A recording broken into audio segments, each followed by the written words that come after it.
entre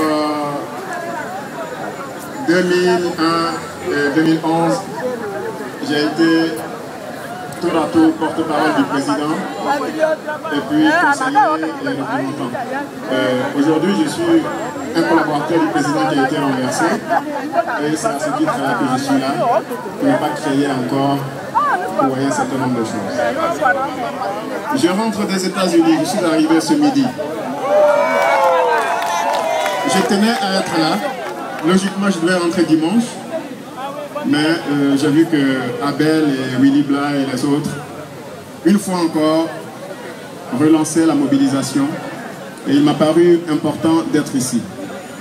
Et dans un contexte extrêmement difficile. Vous savez, depuis plus de 6 mois, la France-Afrique, M. Ouattara et la bande ont enlevé le président Gbagbo. Et aujourd'hui, ils sont en passe de le livrer à la justice internationale. C'est ce que j'ai déclaré hier dans un message qui a été diffusé depuis Washington. Je pense qu'il ne faut pas que nous nous voilions la face. Je peux venir vous raconter des choses qui pourraient vous plaire. Mais il y a des faits, il y a des réalités auxquelles on ne peut pas échapper. Il faut donc que nous redoublions d'efforts.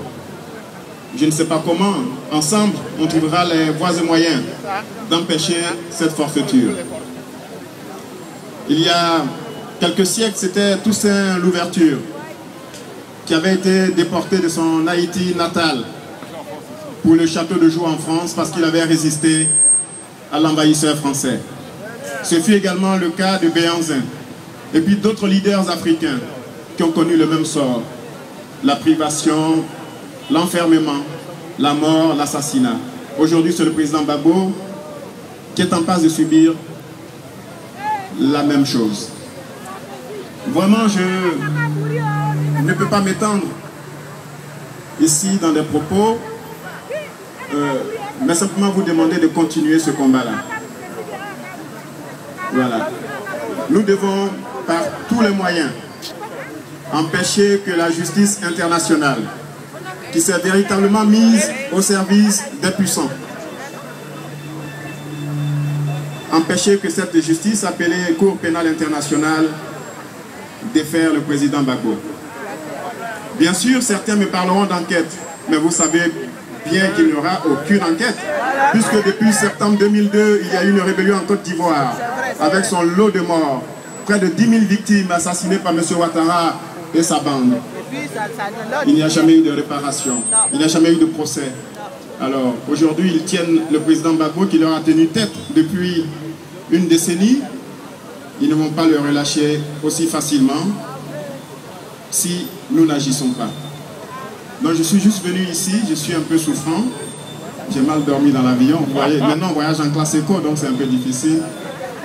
Et je voudrais vous demander de rester à l'écoute des mots d'ordre que vont vous lancer Abel Naki, Willy Blas et tous ceux qui animent la résistance. Très bientôt, nous lancerons ici à Paris une très grande initiative. Très bientôt.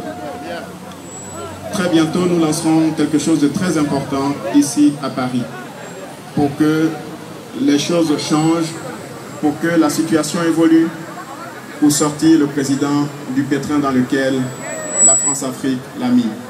C'est le court message que je voulais vous délivrer. Que Dieu vous bénisse. Je vous remercie.